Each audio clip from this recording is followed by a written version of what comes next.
Hey, welcome to Rich Kids Online. We hope that you enjoy this video.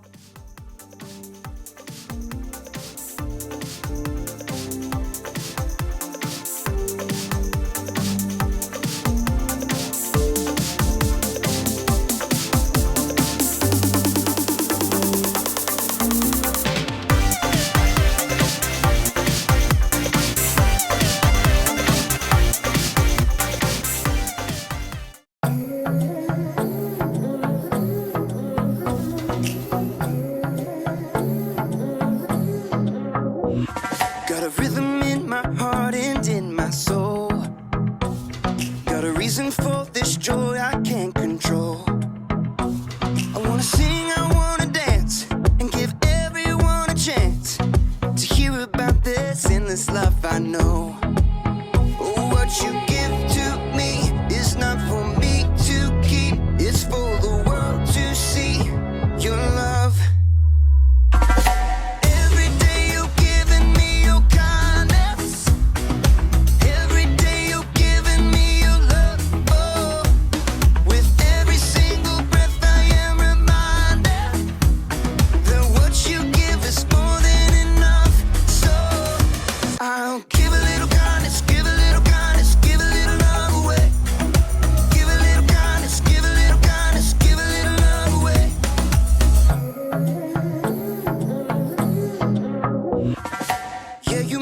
Shine, you make me glow. You pick me up when I am feeling low. I wanna sing, I wanna dance, and give everyone a chance to hear about this endless love I know. Oh, what you give to me is not for me to keep, it's for the world to see your love.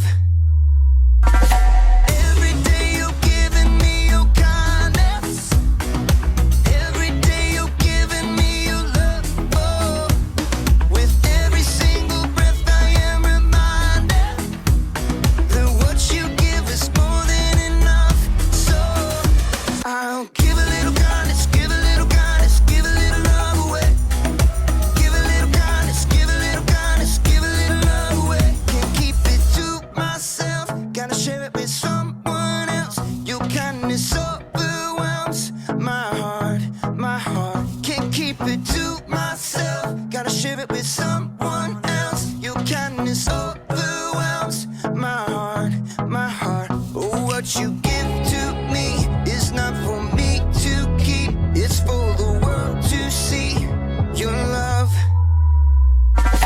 Every day you're giving me your kindness, every day you're giving me your love.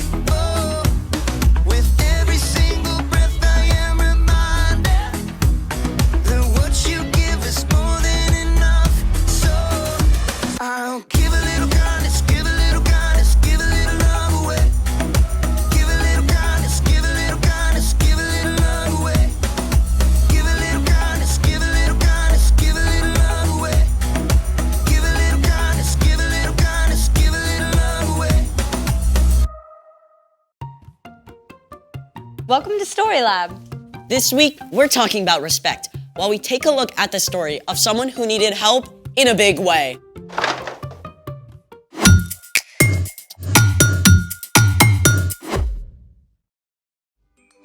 Hey, I'm Skylar. And I'm Sebastian, We're talking about respect. which is showing others that they are important by what you say and do. In today's story, we're gonna hear about someone with complete power to do impossible things. So, I thought we should try something impossible. But if it's impossible, then we can't do it. This is just for fun. And if we can do it, then it's not impossible. Okay, seemingly impossible. Great, let's try it. Actually, I made a whole list of impossible things. What's the first one? Number 1, it is impossible to lick your own elbow. What? I could totally do that. Maybe? I concede. Number 2, it is impossible to sneeze with your eyes open. Achoo! Did it. No, you have to sneeze for real. Here, try Try this.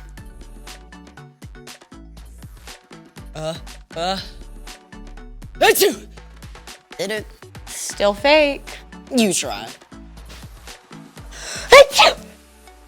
Eyes closed. I need a tissue. Number 3. It is impossible to fold a paper in half more than 8 times. What if it's a really big paper? Okay, all right. Let's go from that side to that side. Go, go, go. Okay, I'll stay on this side and then we'll come together. Get over there. Yeah, that side, that side. Okay. Okay. Ready? 1. Okay. Okay, this is 1. Remember, keep 1. track. Is it Got straight? it. Fold it. Let's hold it down.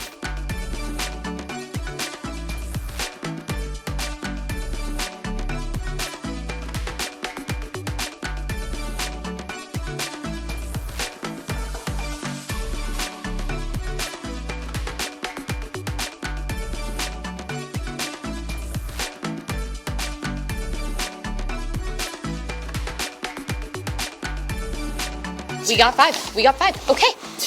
I think we can get 8. I think so. Yeah. Okay. Maybe. 6. Okay. Karate chop it. Ooh. Hey, 7. 7.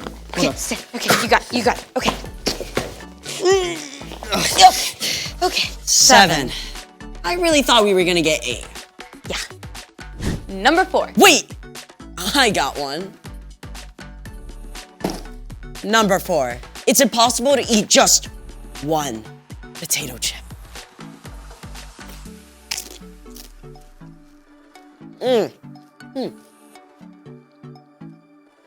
Delicious. See? Just because you have 0 self-control doesn't mean it's impossible. I can totally eat just 1 chip. Here. These aren't even really that great. I mean, they're not even potato. They're like mushed corn, rice, and chemicals all toasted up and sampled out.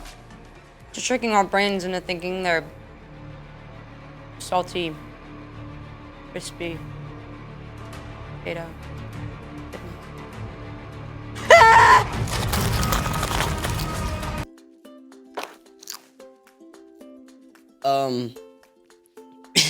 Is that all?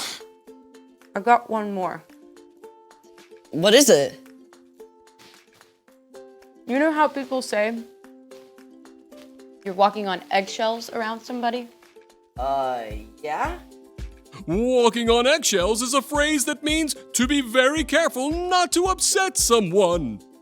You think it's possible to walk on eggshells without cracking them? Look how thin that is. Definitely impossible. But you get to do it anyway. Wait, what? You get to walk on eggs. Let's try it. I don't know about this. Okay, stand here in front of the egg cartons. Now, what now? Just step up on them. Just walk? Well, carefully. Here goes an omelet. Got it. The curved arch of the eggshell distributes pressure evenly all over the egg rather than concentrating it on one point. That's why engineers even use arches in designing buildings and bridges. How do you feel? Sorta invincible. Just like this egg. That's exceptional. It's time for... The story before the story. Today, we're in Matthew, the first book in the New Testament. But before Matthew, in the very beginning, out of a deep, deep love, God made an amazing world. But when people turned away from God, the world was broken. God made a plan to draw people back into relationship. So at the right time, God sent a tiny baby to be born in the small town of Bethlehem, God's very own son, Jesus. When Jesus grew up, he began to travel from town to town, teaching and healing. And the town of Capernaum was like his home base. Everyone there knew about him. Not just the Jewish people, but the Romans too. Which is where our story starts. We're ready. Hey everyone, I'm Erica. Hey, Erica. Now, one of those Romans who knew about Jesus was a Roman centurion. This man was important. He commanded at least 100 soldiers who did exactly as ordered with no question. Forward! March! And halt! You there! Get me a fig and walnut sandwich at once! Yes, sir. With extra goat cheese! Right away, sir. The centurion was used to being obeyed, but though he was stern, he was also a kind man. He cared about the soldiers under his command and the servants who worked for him. One day, one of the centurion's servants became desperately ill. The man was so sick he couldn't even move. The centurion may have called for the best doctors, but no one could help the man. So, the centurion did the unexpected.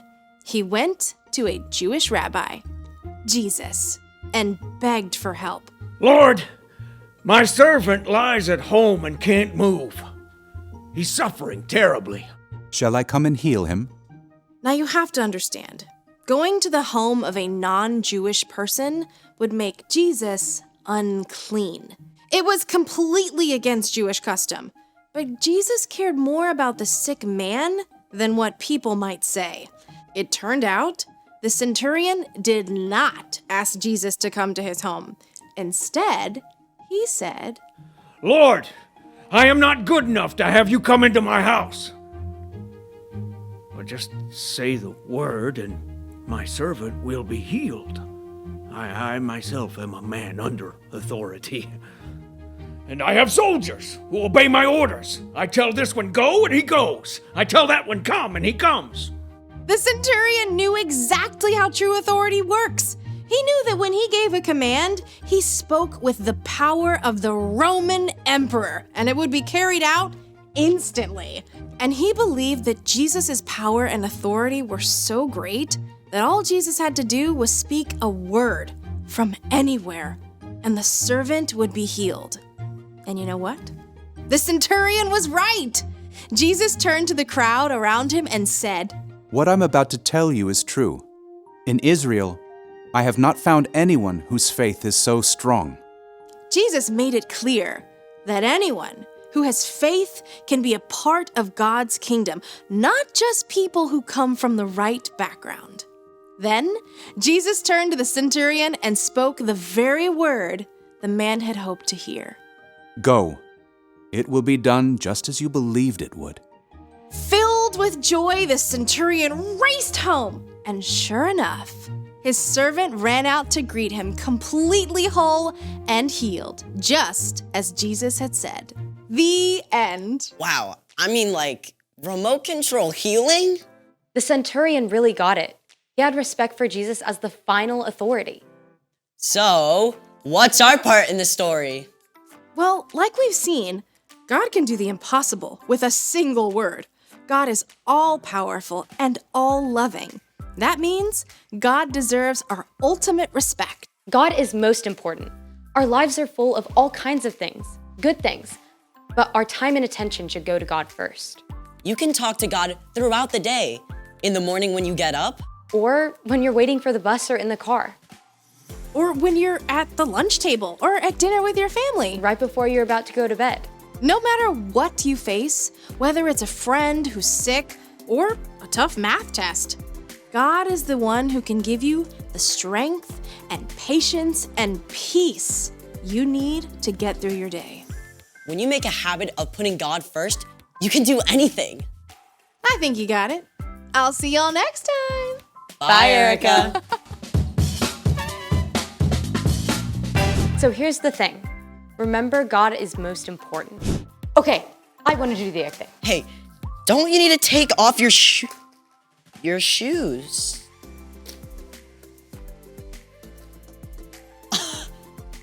Not too bad. I think you did maybe a little better than me. Maybe completely better than you. Thanks for joining us in the Story Lab. We'll see you next time.